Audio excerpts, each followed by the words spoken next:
আমির খানের বিখ্যাত মুভি গজনীর স্টাইলে আদালত প্রাঙ্গণে দেখা গেল সাবেক ডাক, টেলিযোগাযোগ ও তথ্য প্রযুক্তি প্রতিমন্ত্রী জুনায়েদ আহমেদ পলককে।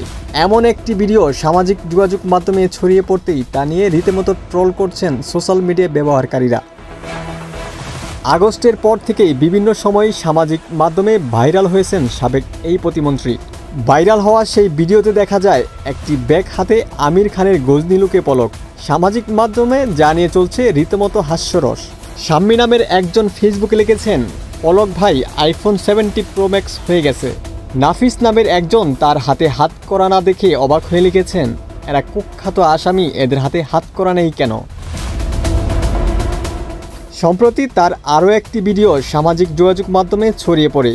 ভাইরাল হওয়া সেই ভিডিওতে দেখা যায় তিনি আদালত প্রাঙ্গণে উপস্থিত সাংবাদিক ও উৎসুক জনতাকে উদ্দেশ্য করে বলছেন, চুপ থাকার সময় শেষ, রুখে দাঁড়াও বাংলাদেশ। পলকের এই কথায় হাসির ট্রলে ভেসে যায় সোশ্যাল মিডিয়া। চুপ থাকার সময় শেষ, রুখে দাঁড়াও বাংলাদেশ। পলক এর আগেও উদ্ভট কথা বলে ভাইরাল হয়েছেন। লো কোমোডে কাজ হচ্ছে না বলে হাইকোর্ট চেয়েছিলেন আদালতে, আর এতেও তাকে নিয়ে হাসি মশকরা করতে ভুলেনি নেটিজেনরা। হাসিনার অত্যন্ত আস্থাভাজন ছিলেন জুনায়েদ আহমেদ পলক। জুলাইয়ের গণ অভ্যুত্থানের সময় ইন্টারনেট বন্ধ করে দিয়ে তুমুল সমালোচনার মুখে পড়েছিলেন প্রভাবশালী সাবেক এই প্রতিমন্ত্রী।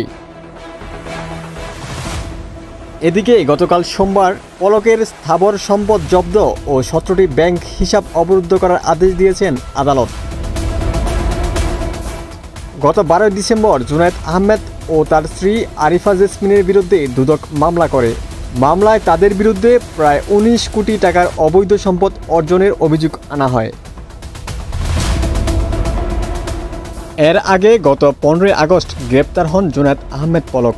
বিভিন্ন হত্যা ও হত্যা চেষ্টা মামলায় জুনায়েদ আহমেদের এ পর্যন্ত 64 দিনের রিমান্ড মঞ্জুর করে আদালত। ওমর ফারুক, ঢাকা প্রকাশ।